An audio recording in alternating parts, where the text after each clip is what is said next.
शांति। आज 25 मार्च 2024 आज की साकार मुरली रंगीन बड़े बड़े अक्षरों में पढ़ें, सुने और मंथन करें। हम रोजाना प्रातः 6 बजे, 4:30 बजे मुरली का मंथन करते हैं और 5 बजे सहज राजयोग का जो कोर्स है उस पर हम मंथन करते हैं। तीनों के लिए एक ही लिंक है जो इसी वीडियो के डिस्क्रिप्शन बॉक्स में दिया हुआ है। आप यदि उस लिंक को प्राप्त नहीं कर पा रहे हैं तो नीचे लाइन में देख रहे हैं, चलती हुई लाइन में व्हाट्सएप नंबर दिखाई दे रहा है। आप उस नंबर पर मैसेज करके लिंक प्राप्त कर सकते हैं और अपने सुझाव, अपने विचार गूगल मीट पर सामने बैठे भाई बहने तो रख ही सकते हैं, उसके बाद लाइव चैट में यूट्यूब पर भी रख रहे हैं। और इसके बाद जो भाई बहने बाद में मुरली पढ़ते हैं वो भी अपने विचार, अपने सुझाव व्हाट्सएप के द्वारा भेज सकते हैं। हम सभी इस मंथन में एक दूसरे को सहयोग दे सकते हैं। यही सहयोग ब्रह्मा कुमार, ब्रह्मा कुमारियां एक दूसरे को दे सकते हैं। आप भी इसमें साथी बने और सहयोगी बने। ओम शांति। आज की मुरली का सार। मीठा मीठा बाबा कहते, मीठे बच्चे अंतर्मुखी बन विचार सागर मंथन करो। एक विचार सागर हम संगठन में मंथन करते हैं, एक ये विचार सागर मंथन हम अपने आप में अंतर्मुखी होकर करते हैं।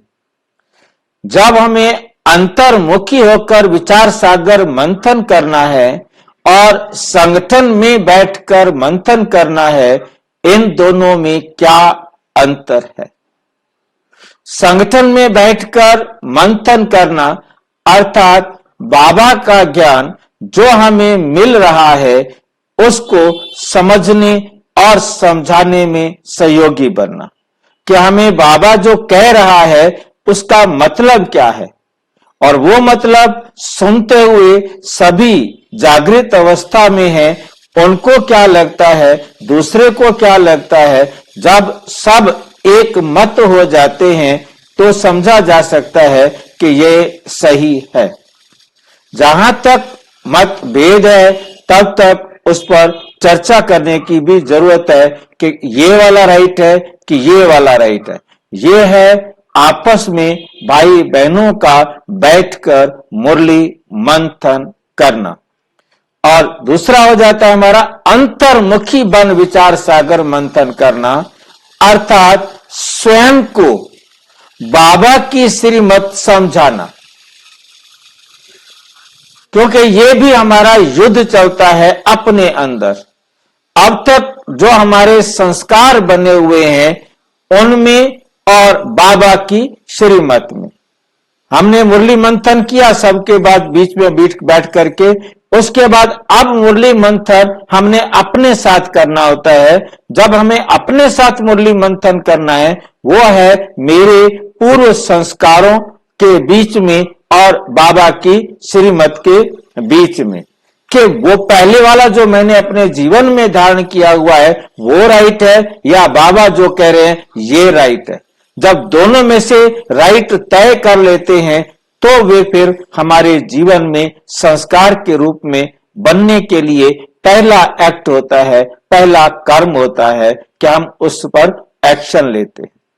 और बार बार हम बाबा की श्रीमत के अनुसार एक्शन लेते जाते हैं तो वो धीरे धीरे संस्कार बन जाता है और जो पुराना उसके विपरीत संस्कार था वो संस्कार मर्ज हो जाता है।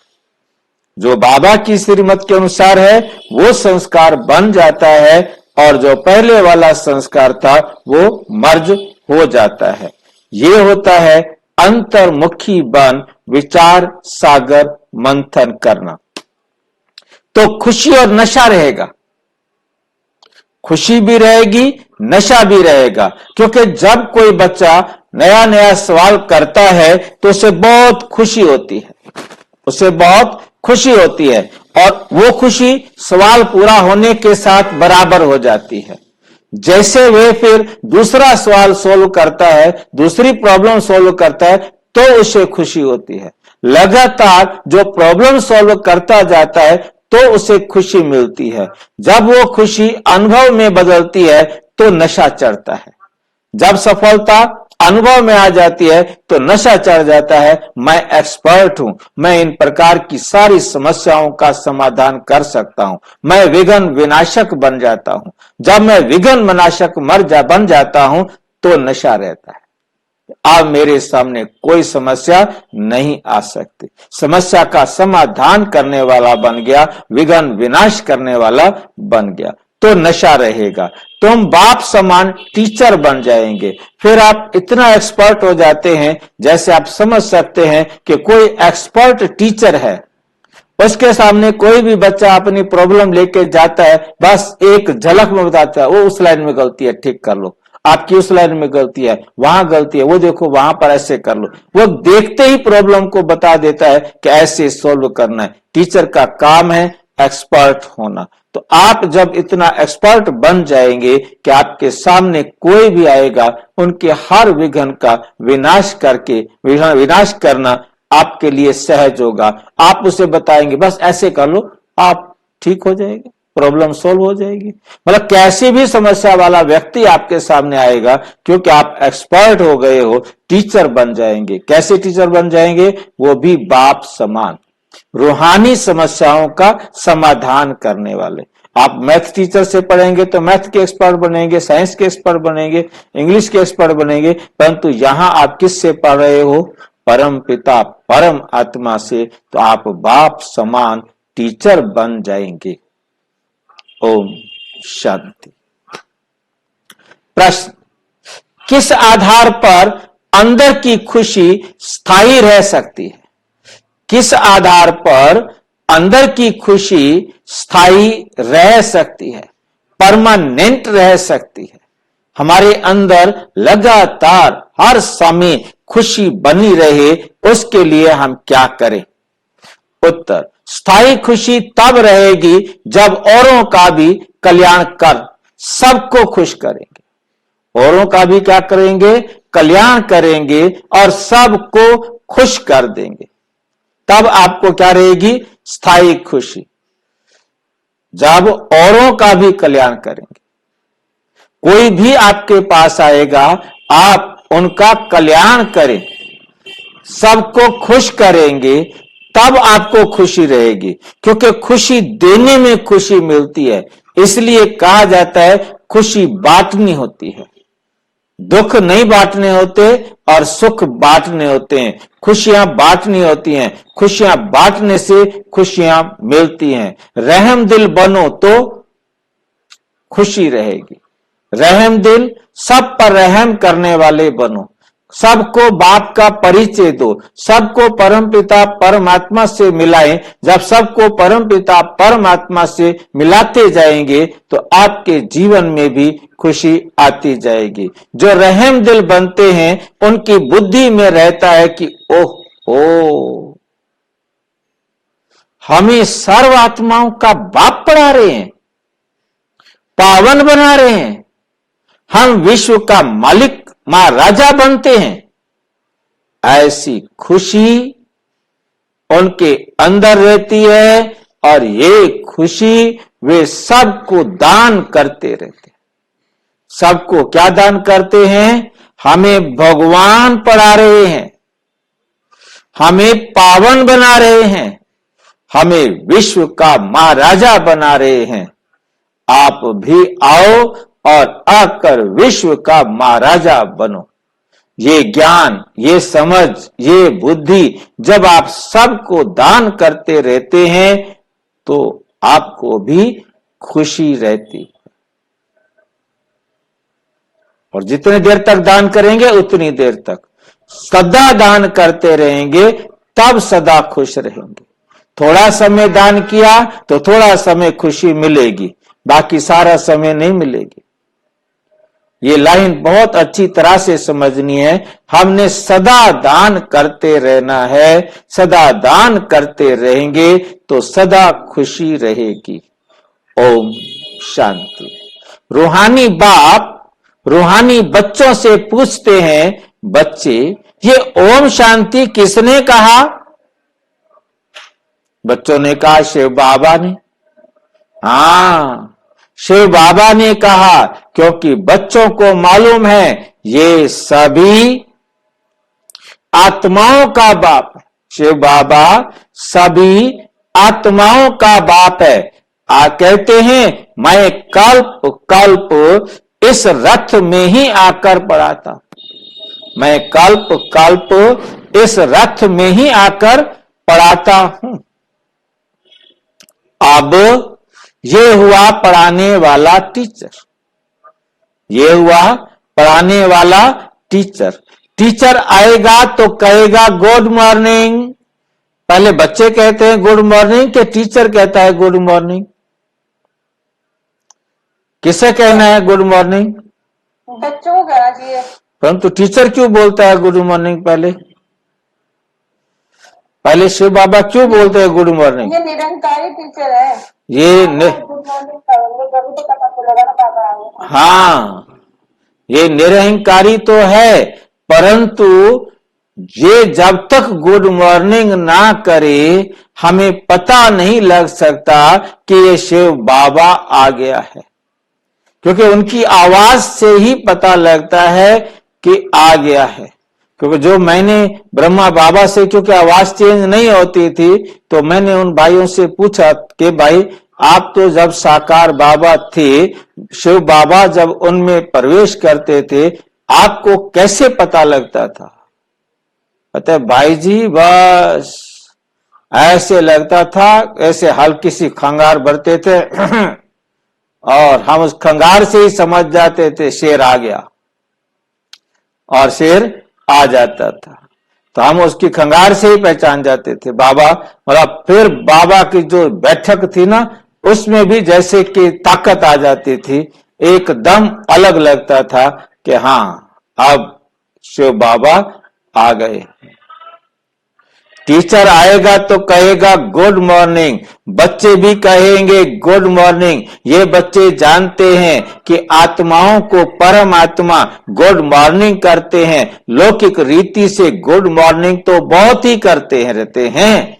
ये तो बेहद का बाप है जो आकर पढ़ाते हैं, बच्चों को सारे झाड़ अथवा ड्रामा का राज समझाते हैं, सारे झाड़ व ड्रामा का राज समझाते हैं।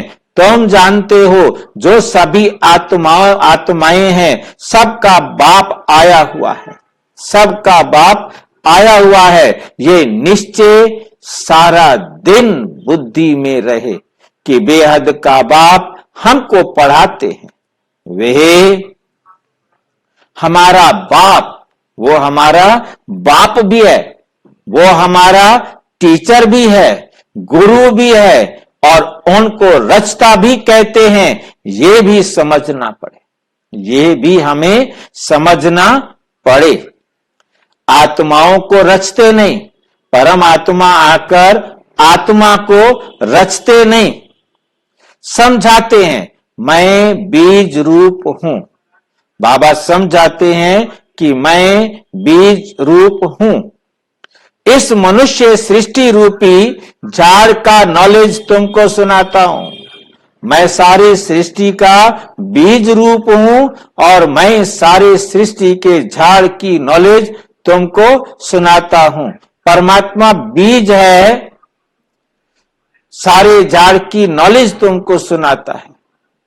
सिवाय बीज के ये नॉलेज कौन दे?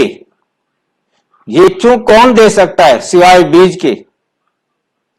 बाबा पूछ रहे हैं, सिवाय बीज के तुमको ये नॉलेज कौन दे?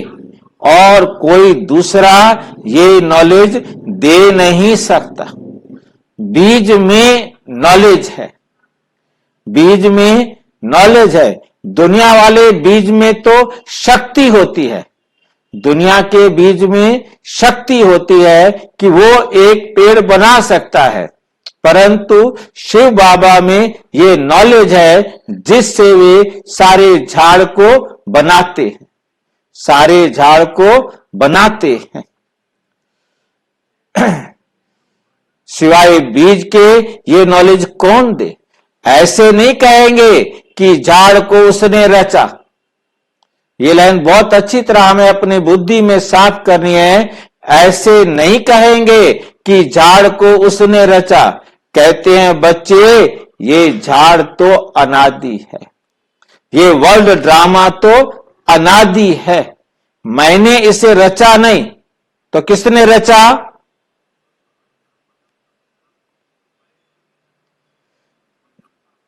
फिर किसने रचा? शिव बाबा ने तो रचा ही नहीं इस वर्ल्ड ड्रामा को। तो किसने इस वर्ल्ड ड्रामा को रचा है? समय, प्रकृति, आत्मा, समय और आत्मा।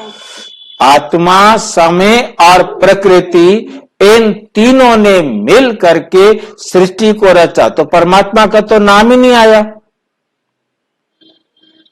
परमात्मा भी एक आत्मा है। सभी आत्माओं और परमात्मा ने और प्रकृति के पांचों तत्व, आध्यात्मिक दृष्टि से, विज्ञान की दृष्टि से 118 तत्वों ने और उसके साथ समय, इन सब ने मिलकर इस वर्ल्ड ड्रामा को बनाया है। इसलिए ये तीनों, प्रकृति, समय और आत्मा, ये तीनों अनादि हैं। इन तीनों के द्वारा बना हुआ ये ड्रामा भी अनादि है। नहीं तो मैं तिथि तारीख सब कुछ बताऊं कि मैंने कब इस ड्रामा को कैसे रचा, कब और कैसे रचा। ऐसे ही बाबा ने आत्माओं के लिए भी कहा कि मैं तुम आत्माओं का बाप नहीं हूं, मैंने तुम आत्माओं को पैदा नहीं किया। सेम यही लाइन वहां पर लिखी कि यदि मैं पैदा करूं तो फिर मुझे तुम्हारे पैदा करने की तिथि तारीख सब कुछ बतानी पड़े, कब और कैसे तुम्हें पैदा किया, कैसे रचा। परंतु ये तो अनादि रचना है। बाप को ज्ञान का सागर कहा जाता है, जानी जाननहार, अर्थात झाड़ के आदि मध्य अंत के राज को जानने वाला। मैं सिर्फ झाड़ के आदि मध्य अंत का राज जानता हूं। बाप ही मनुष्य सृष्टि का बीज रूप है। बाप इस मनुष्य सृष्टि का बीज रूप है, ज्ञान का सागर है, उनमें ही सारी नॉलेज है। वही आकर बच्चों को पढ़ाते हैं। स्वयं परम पिता परमात्मा परम धाम से आकर हम बच्चों को पढ़ाते हैं। सब मनुष्य कहते रहते हैं पीस कैसे हो, शांति कैसे हो। तुम अभी कहेंगे कि पीस तो शांति का सागर ही स्थापन करेंगे। वे शांति, सुख और ज्ञान का सागर है। वो शांति, सुख और ज्ञान का सागर है। कौन सा ज्ञान है? सृष्टि के आदि मध्य अंत का, सृष्टि के आदि मध्य अंत का। वो लोग ज्ञान तो शास्त्रों को भी समझते हैं, वो लोग ज्ञान तो शास्त्रों को भी समझते हैं। वो समझते हैं कि शास्त्रों में बहुत ज्ञान दिया हुआ है। वो लोग क्या समझते हैं? शास्त्रों में ज्ञान दिया हुआ है, वो समझते हैं। ऐसे तो शास्त्र सुनाने वाले ढेर है, ऐसे तो शास्त्र सुनाने वाले ढेर हैं। ये बेहद का बाप खुद ही आकर परिचय देते, ये बेहद का बाप खुद ही आकर परिचय देते हैं और सृष्टि के आदि मध्य अंत की नॉलेज भी देते हैं, परिचय भी देते हैं और नॉलेज भी देते हैं। ये भी समझते हैं कि उनके आने से ही पीस स्थापन हो जाती है। जब वो आते हैं तो शांति की स्थापना हो जाती है। जब वो आते हैं तो शांति की स्थापना होती है। ये भी कोई नहीं जानते, दुनिया वाले नहीं जानते। वहां ही पीस है। ये भी कोई नहीं जानते कि शांति धाम में सब शांति में थे। जब शांति धाम था तो सब कहां थे? शांति धाम में थे। ओम शांति भाई जी। ओम शांति, सब शांति में थे। जो ज्ञान सुनते हैं वहां उन्हीं सुनने में शांति का है।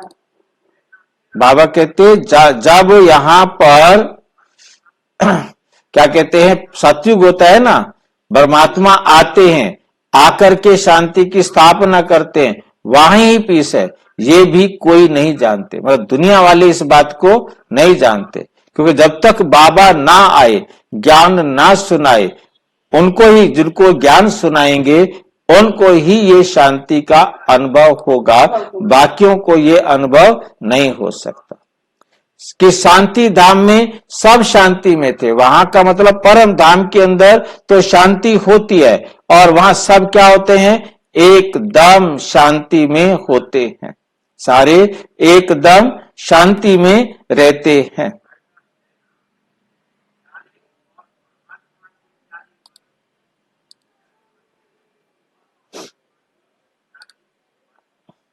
यहां थी जरूर, वो समझते हैं कि यहां पर शांति थी जरूर, पीस चाहिए, राम राज्य वाली। राम राज्य कब था ये वो नहीं जानते। राम राज्य कब था ये किसी को भी मालूम नहीं। बाप जानते हैं कितनी ढेर आत्माएं हैं, मैं इन सब का बाप हूं। बाप क्या जानते हैं? कितनी ढेर आत्माएं हैं, मैं इन सब का बाप हूं। ऐसे और कोई कह नहीं सकते, ऐसे और कोई कह नहीं सकते। जो भी सब आत्माएं हैं सब इस समय यहां है, सब इस समय यहां है। पहले शांति धाम में थी, पहली आत्माएं कहां थी? शांति धाम में थी, फिर सुख धाम में आई, फिर सुख धाम से कहां आ गई? दुख धाम में आ गई। सुख दुख का ये खेल कैसा बना हुआ है ये कोई भी नहीं जानते, कोई नहीं जानते। कितनी कमाल की बात है कि दुनिया वाले ये कोई नहीं जानते कि ये सुख दुख का खेल कैसे बना हुआ है। ऐसे ही सिर्फ कह देते हैं कि आवागमन का खेल है। तो अब तुम बच्चों की बुद्धि में है, अब तुम बच्चों की बुद्धि में है कि वे हम सब आत्माओं का बाप है। कौन हम सब आत्माओं का बाप है? शिव बाबा। ये सब हमारी ही बुद्धि में है, बाकी किसी की बुद्धि में नहीं। वो हमको नॉलेज सुना रहे हैं, वो शिव बाबा हमको क्या सुना रहे हैं? नॉलेज सुना रहे हैं। वे आकर स्वर्ग का राज्य स्थापन करते हैं, हमको पढ़ाते हैं, हमको पढ़ाते हैं, कहते हैं बच्चे तुम कहां आए, तुम ही देवता थे, तुम ही सतयुग में देवी देवता थे। ऐसे तो और कोई कहेंगे नहीं, ऐसे तो और कोई कहेंगे नहीं। सभी आत्माओं का बाप तुम्हें पढ़ाते हैं, सारी आत्माओं का बाप तुम्हें पढ़ाते हैं। कितना बेहद का बड़ा नाटक है ये, कितना बड़ा बेहद का नाटक है। वे लाखों वर्ष कह देते हैं, तुम कहेंगे ये 5000 वर्ष का खेल है।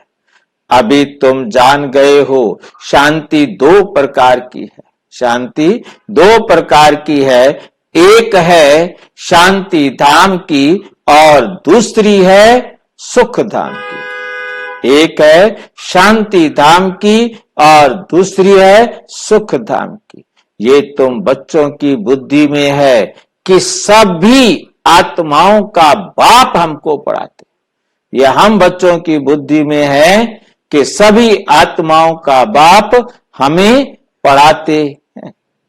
ये तो कोई शास्त्रों में नहीं है, ऐसा तो किसी शास्त्र में नहीं है कि सब आत्माओं का बाप आकर पढ़ाता है। दुनिया का कोई शास्त्र नहीं जहां ये लिखा हो कि परमात्मा आकर सब आत्माओं को पढ़ाते हैं। ये तो कोई शास्त्र में नहीं। बेहद का बाप है ना। सभी धर्म वाले उनको अल्लाह, गॉड, फादर, प्रभु आदि आदि कहते हैं। उनकी पढ़ाई भी जरूर इतनी ऊंची होगी, ये सारा दिन अंदर में रहना चाहिए। बाप कहते हैं मैं तुमको नई बातें सुनाता हूं, नए किस्म से पढ़ाता हूं, तुम फिर औरों को पढ़ाते हो। भक्ति मार्ग में देवियों का भी बहुत मान है। वास्तव में ये ब्रह्मा भी बड़ी मां है।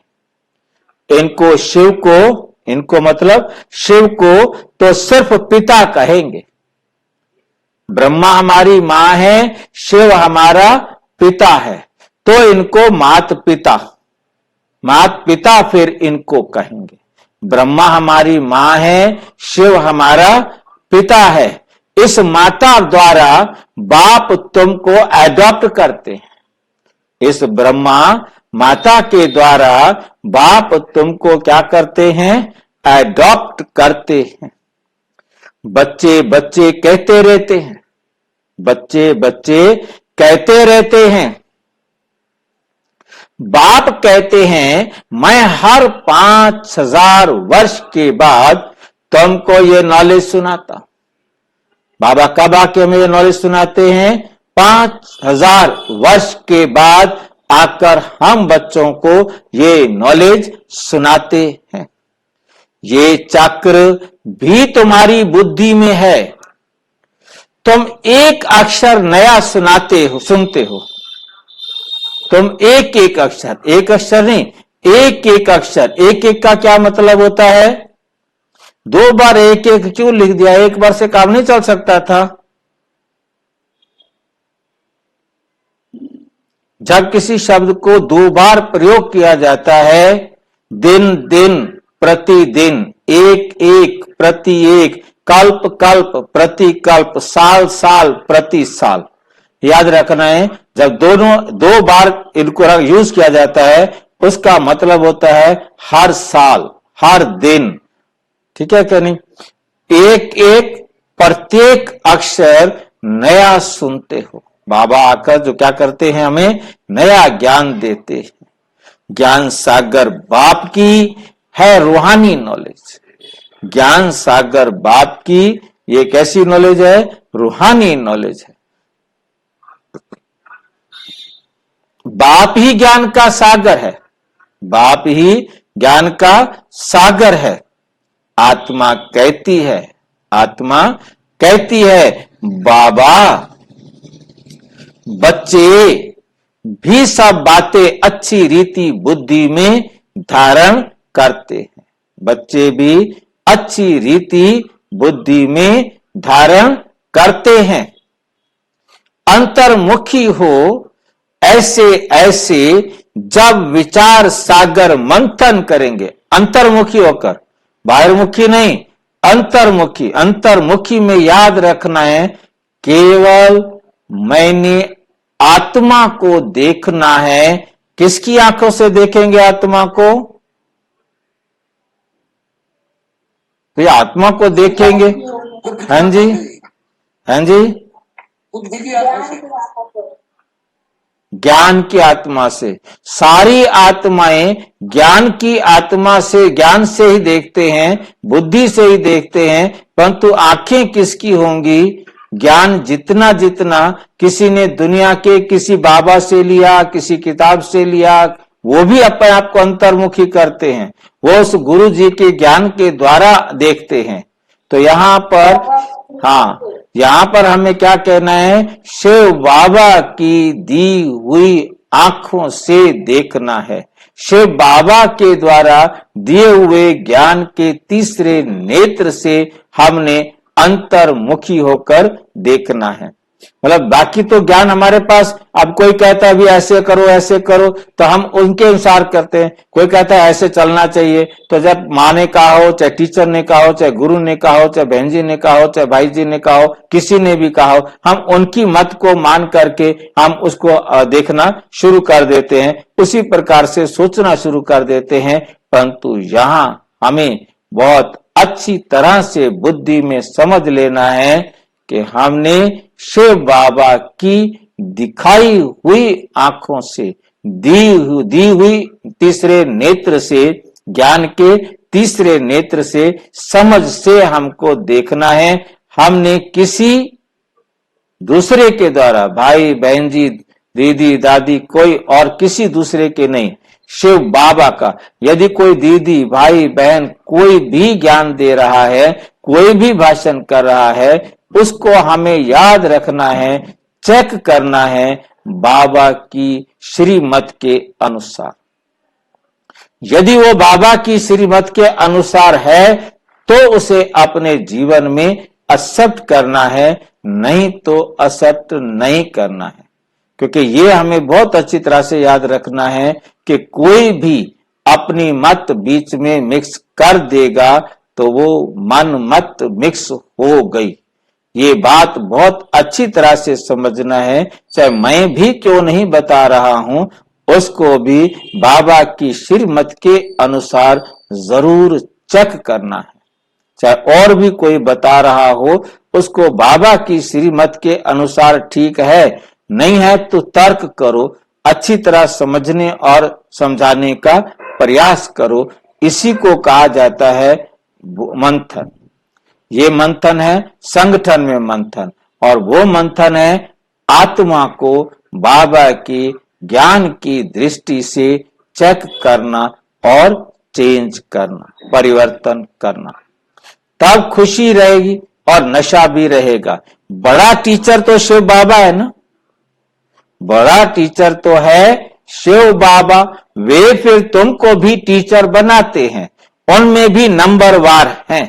बाबा जानते हैं ये बच्चा बहुत अच्छा पढ़ाते हैं, ये बच्चा बहुत अच्छा पढ़ाते हैं, सब खुश होते हैं, कहते हैं ऐसे बाबा के पास हमको भी जल्दी ले चलो।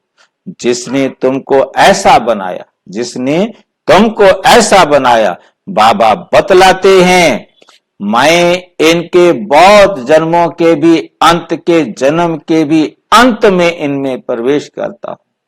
जब लगभग 60 वर्ष के हो जाते हैं तब शिव बाबा उनके तन में प्रवेश करते हैं। प्रवेश कर तुमको पढ़ाता हूं। कल्प कल्प हम कितने बारी, कल्प कल्प हम कितने बारी इस भारत में आए हैं।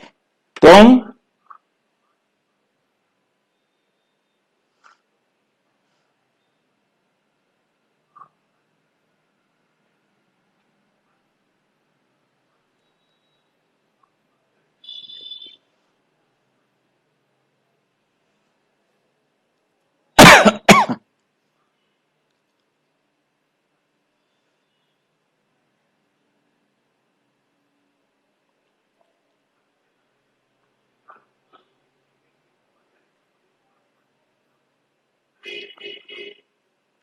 कितने बार इस भारत में आए होंगे। तुम ये नई बातें सुनकर वंडर खाते हो। बेहद का बाप हमको पढ़ाते हैं, उनके ही भक्ति मार्ग में कितने नाम हैं। परम आत्मा, राम, प्रभु, अल्लाह, गिनती नहीं कर सकते, डैश डैश लगा दिया। कहते हैं एक ही टीचर के देखो कितने नाम रख दिए हैं। टीचर का तो एक ही नाम होता है, अनेक होते हैं क्या? बच्चे रख देते हैं, टीचर के बच्चे कितने नाम रख देते हैं। कितनी ढेर भाषाएं हैं। तो कोई खुदा, कोई गॉड, क्या क्या कह देते हैं। खुद समझते हैं मैं आया हूं। शिव बाबा समझते हैं मैं आया हूं बच्चों को पढ़ाने। जब पढ़कर देवता बनेंगे तब विनाश होगा। जब सारे बच्चे पढ़कर देवता बनेंगे तो विनाश हो जाएगा। अब तो पुरानी दुनिया है, उनको नया कौन बनाएगा।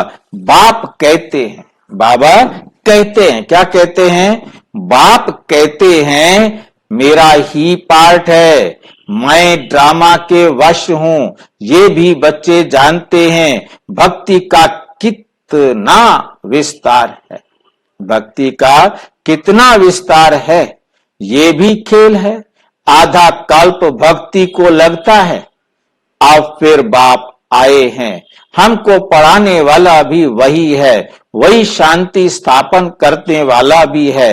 जब इन लक्ष्मी नारायण का राज्य था तो शांति थी, यहां है अशांति। बाप है एक, बाबा है हमारा एक। आत्माएं कितनी ढेर है, कितना वंडरफुल खेल है। बाबा सब आत्माओं का बाप वही हमको पढ़ा रहे हैं। कितनी खुशी होनी चाहिए, ये बता दो भाई, कितनी खुशी होनी चाहिए कि स्वयं भगवान परम धाम से आके हमें पढ़ा रहे हैं। तुम समझते हो गोप गोपियां तो हम ही हैं, तुम समझते हो गोप गोपियां तो हम ही हैं और गोपी वल्लभ बाप है। वल्लभ किसे कहते हैं, किसको याद है? पिता को कहते हैं। पिता को कहते हैं। गोपी वल्लभ वो कृष्ण को कहते हैं और वो कृष्ण को पति समझते हैं, जबकि बाबा कहते गोपी वल्लभ, वल्लभ बाप को कहते। वो बाप है। सिर्फ आत्माओं को गोप गोपियां नहीं कहेंगे। यदि शरीर नहीं है तो आत्मा को सिर्फ क्या कहेंगे? गो, आत्मा। गो, आत्मा को संस्कृत में गो बोलते हैं। और जब वो देह लेते हैं, पुरुष का देह लेते हैं तो गोप, स्त्री का देह लेते हैं तो गोपियां। नहीं कहेंगे। यदि वो आप जी एक बार दोबारा बताइए, आत्मा को क्या कहते हैं? गो, आत्मा को गो, गो, गौ, हाँ गौ जो है ना आत्मा को कहते हैं। और जब वो पुरुष शरीर लेती है तो गोप हो गया, स्त्री शरीर तो गोपी हो गया। तो बाबा ने यही बात समझाई है कि आत्माओं को गोप गोपियां नहीं कहते, जब शरीर लेंगे तो उनको गोप गोपियां कहेंगे। लाइन समझ में आई है? शरीर है तभी गोप गोपियां, अथवा भाई बहन। गोप गोपी किसे कहेंगे? भाई बहन। बात समझ में आई है?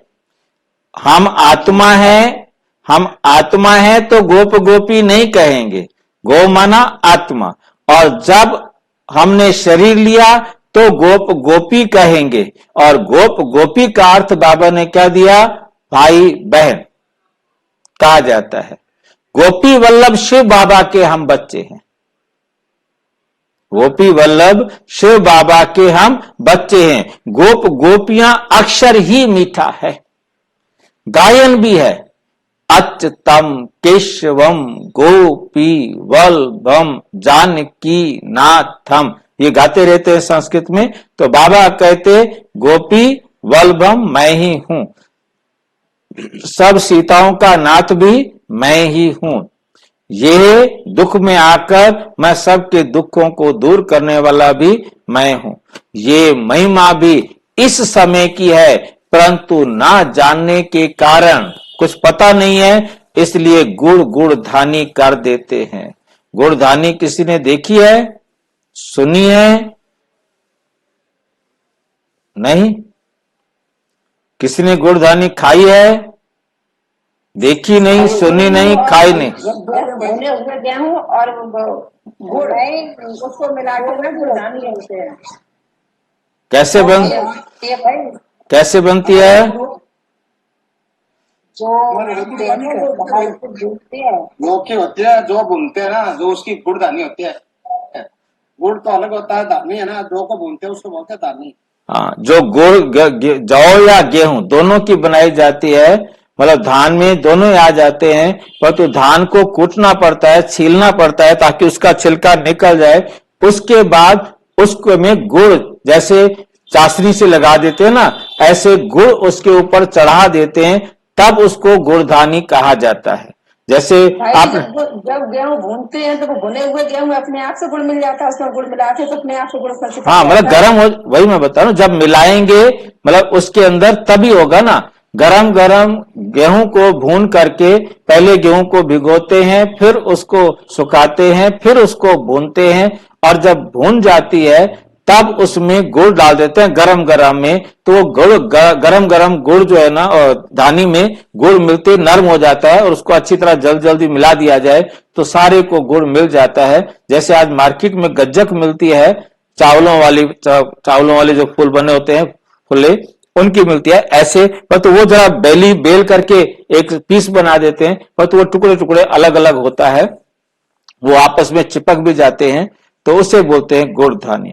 तो बाबा क्या कहते हैं, परंतु कुछ नहीं जानते हैं ना, तो कहीं गुड़ ज्यादा हो जाता है, तो कहीं चावल गेहूं ज्यादा हो जाती है, तो ऐसे गुड़धानी कर दिए। बस उन्होंने सब कुछ मिला दिया, जैसे उठा के गुड़ उसमें डाला और मिला दिया, कहीं लग गया कहीं नहीं लगा, जहां लग गया वो भला, जहां नहीं लगा वो भला, ऐसे ही इधर उधर की बातें सारे मिलाकर गुड़धानी कर दी, बना दी है। ये बाप बैठ वर्ल्ड की हिस्ट्री ज्योग्राफी सुनाते। ये लाइन बड़ी वंडरफुल है कि ये बाप बैठ पूरे वर्ल्ड की हिस्ट्री और ज्योग्राफी सुनाते हैं, जो दुनिया में कोई नहीं सुना सकता, जो दुनिया में कोई नहीं सुना सकता, सोच भी नहीं सकता।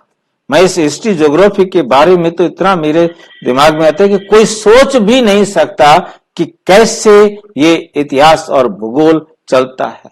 हालांकि उस दुनिया वाले इतिहास में भी कहा जाता है कि हिस्ट्री रिपीट्स, इतिहास दोहराया जाता है, परंतु वो बेचारे इस तरीके से नहीं जानते कि इतिहास कैसे दोहराया जाता है, जैसे बाबा ने आके समझाया है।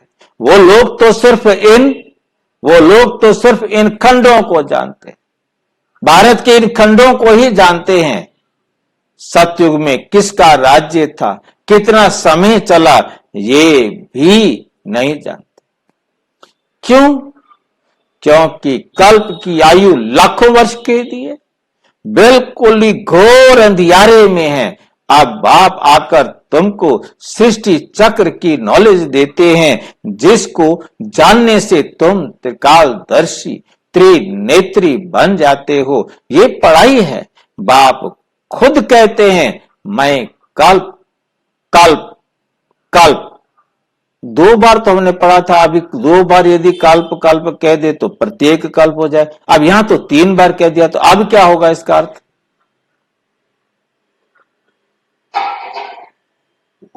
कलयुग के संगम से हर कल्प आते बाबा, हर कल्प आते, तो 3 बार कर दिया, तो 2 बार कहने से तो कल्प कल्प का मतलब हर कल्प, ये तो मेरे को पता है, तो 3 बार।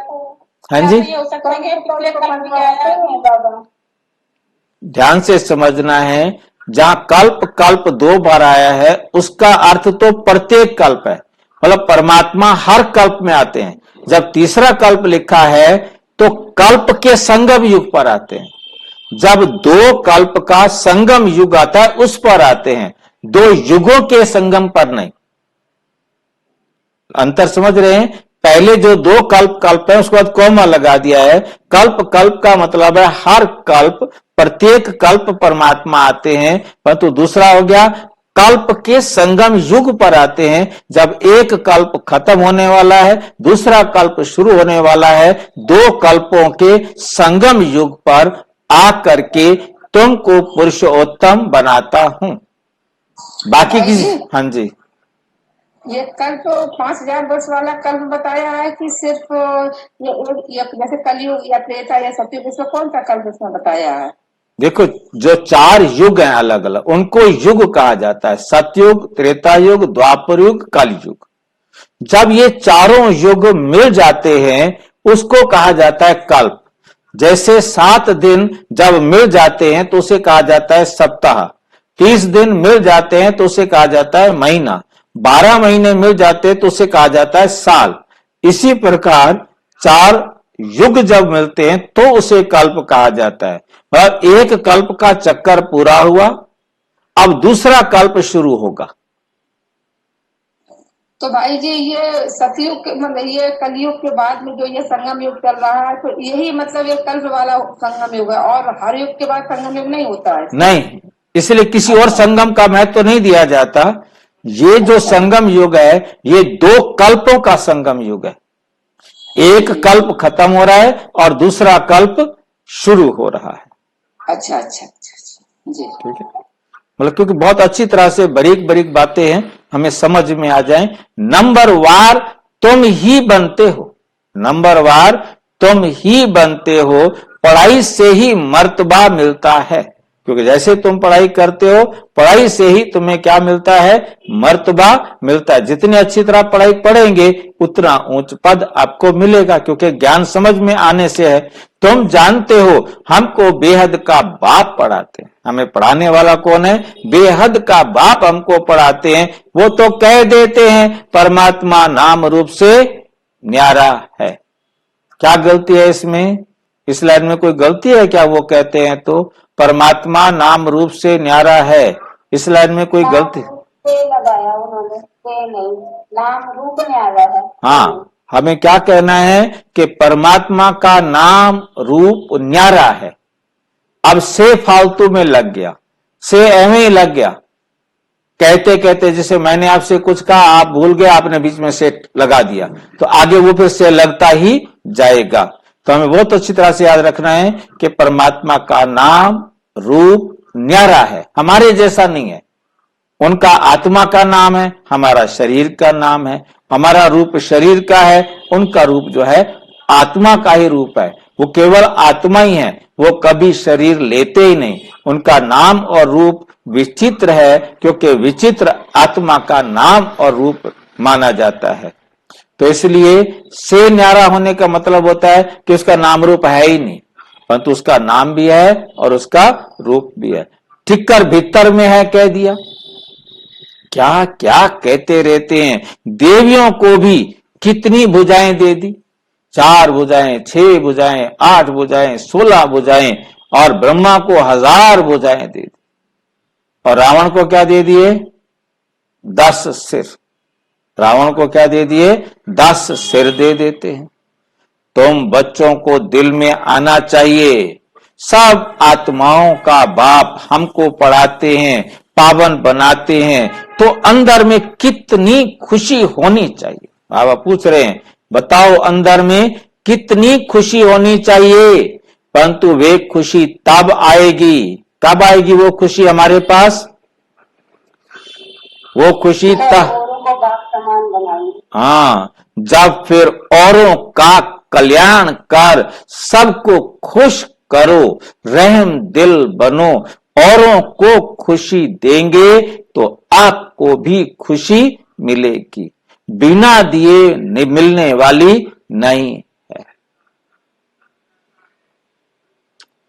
ओहो, बाबा हमको विश्व का महाराजा बना देते हो।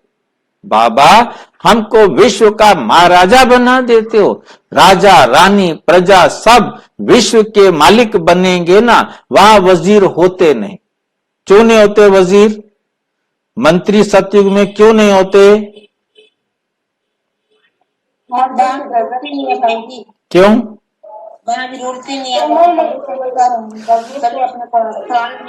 वहां बाबा के ज्ञान से स्वयं राजा निर्णय करने में सक्षम होते हैं। उन्हें किसी मंत्री की मंत्रणा की सलाह की जरूरत ही नहीं होती।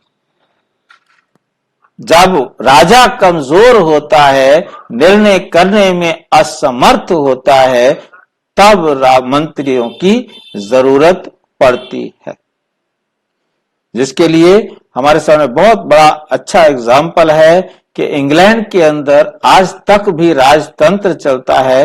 पहले वहां का मालिक राजा होता था, जो भी काम करने होते थे राजा करता था, और राजा अब खराब हो गया, राजा मतलब विकारी बन गया, भ्रष्टाचारी बन गया। और वो पैसे को बर्बाद करता जा रहा था। तो जब पैसे नहीं बचते थे तो वो सारे धनी लोगों को बुलाते थे, लॉर्ड्स को बुलाता था और उन लॉर्ड्स से पैसा लेता था, दे देते थे। एक बार दे दिया, 2 बार दे दिया, 3 बार दे दिया, कहा ये तो भी हमारा पैसा बर्बाद करता जा रहा है, ऐसे तो बात नहीं बनेगी। उन्होंने कहा देखो महाराज, हम आपको पैसे देने के लिए तैयार हैं, परंतु आपको खर्च करने से पहले हमसे परमिशन तो जरूर लेनी पड़ेगी ना, कुछ हमें बताओगे तो सही ना कि भी आप कहां पैसे और कैसे पैसे खर्च कर रहे हो। तब यह हाउस ऑफ लॉर्ड्स बन गया था और उसके बाद उन्होंने मंत्रियों से पूछ करके खर्च करना शुरू किया, परंतु था निरंकुश, करना उसने अपनी मर्जी का है, परंतु वो पूछता उनसे जरूर था, ताकि एक इस प्रकार से अंकुश लगते लगते इतना अंकुश लग गया कि इंग्लैंड का राजा अब केवल और केवल साइनिंग अथॉरिटी है, जैसे हमारे देश का राष्ट्रपति, बस उससे ज्यादा पावर उसके पास नहीं है। अब सारे काम मंत्रिमंडल के पास आ गए और वो खत्म हो गया, मंत्रियों के हाथ में सारा आ गया। वहां वजीर होते ही नहीं, अब राजाएं नहीं है तो वजीर ही वजीर है। अब साहब राजाएं तो कोई है ही नहीं, वहां का राजा एक रबर स्टैंप है, भारत का राष्ट्रपति भी रबर स्टैंप है, जो काम करना होता है सारे मंत्री ही करते हैं। अभी तो प्रजा का प्रजा पर राज्य है, तो घड़ी घड़ी ये बुद्धि में आना चाहिए कि बेहद का बाप हमको क्या पढ़ाते हैं। जो अच्छी रीति पढ़ेंगे वही पहले आएंगे और ऊंच पद पाएंगे। ये लक्ष्मी नारायण इतने साहूकार कैसे बने, क्या किया?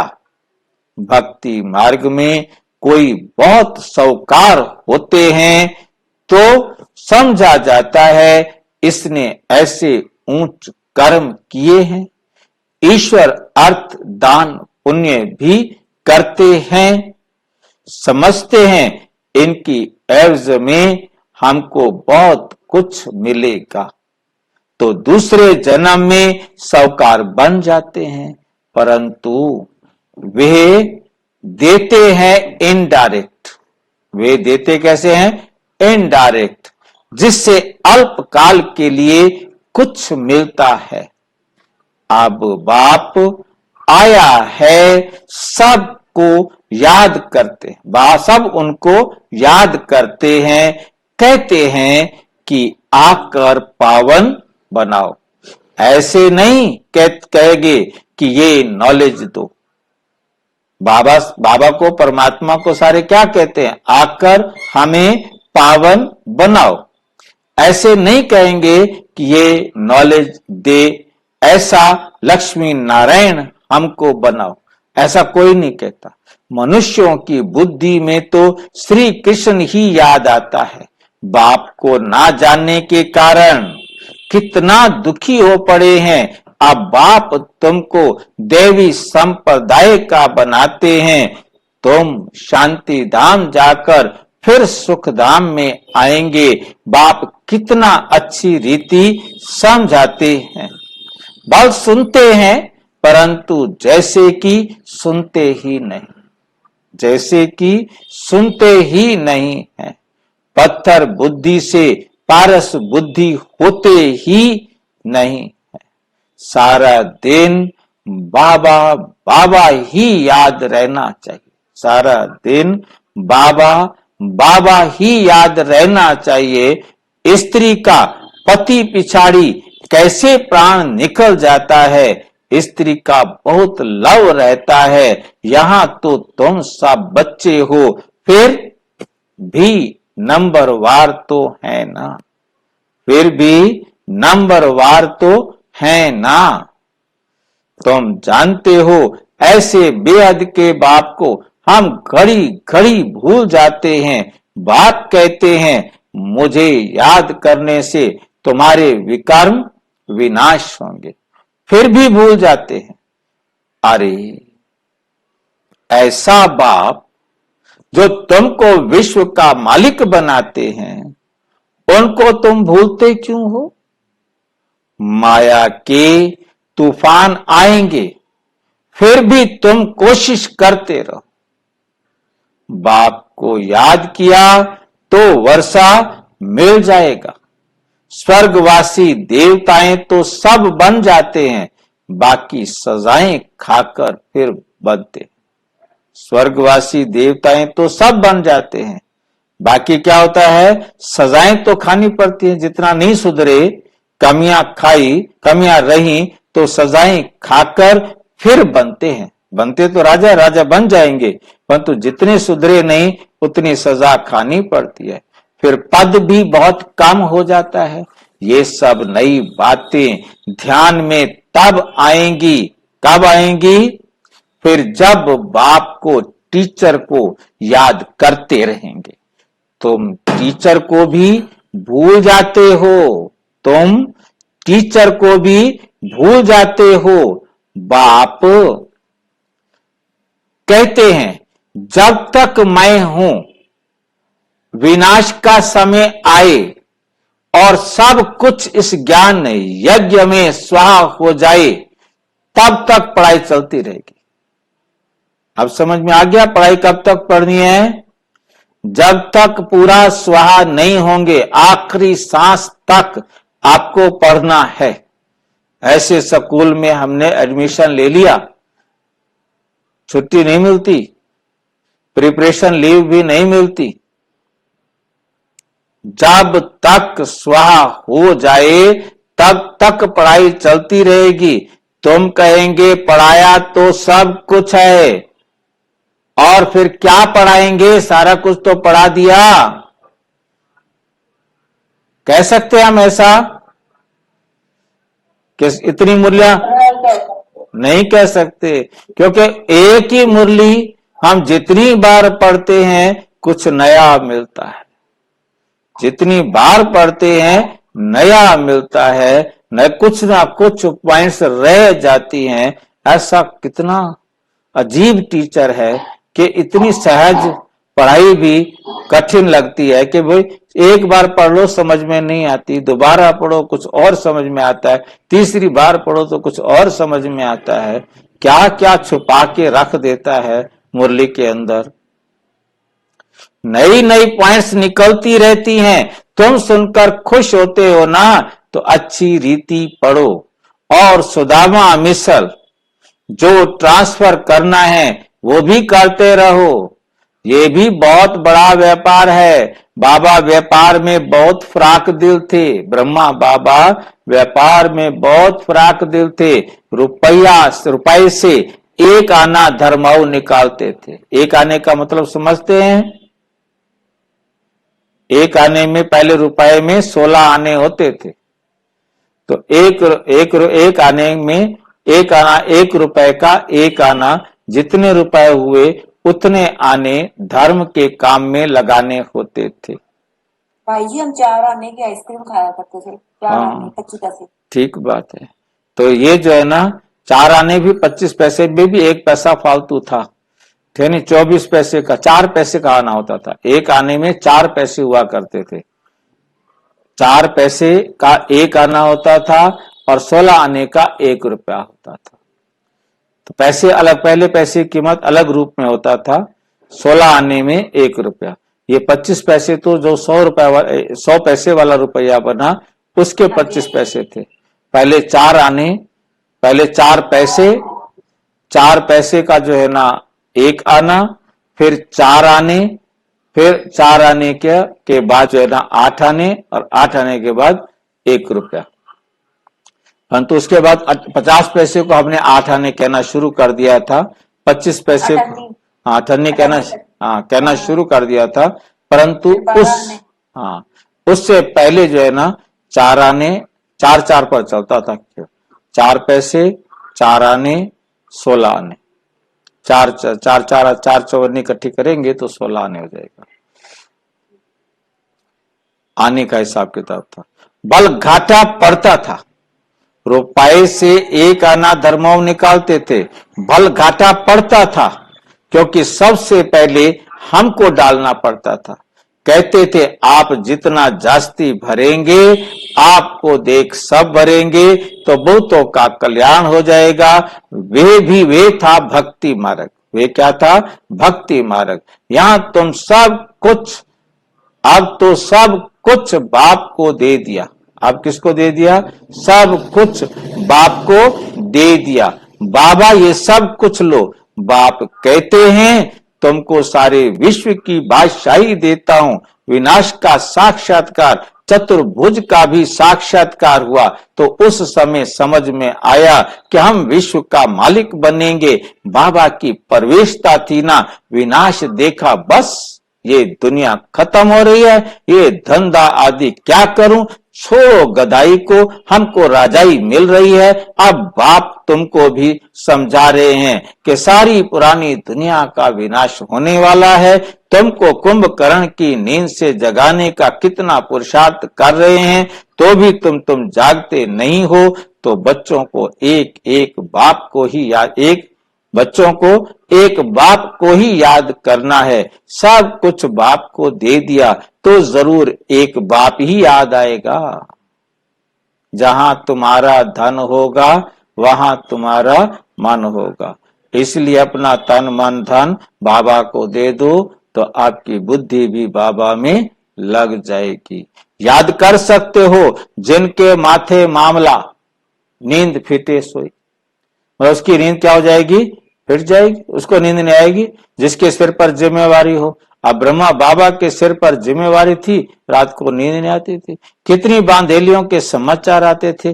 बाबा को ख्याल होता है बेचारियां मार खाती हैं, पति कितना सताते हैं, बहुत समझते हैं ड्रामा में है, हम कर ही क्या सकते हैं। कल्प पहले भी अबलाओं पर अत्याचार हुए थे, नई दुनिया तो स्थापना होनी ही है। बाप तो कहते हैं बहुत जन्मों के अंत का जन्म, अंत के भी अंत में मैं प्रवेश करता हूं तो जरूर तुम ही गोरे थे जो अब सांवरे बने हैं। मैं ही पहले नंबर में आऊंगा, हम जाकर श्री कृष्ण बनेंगे।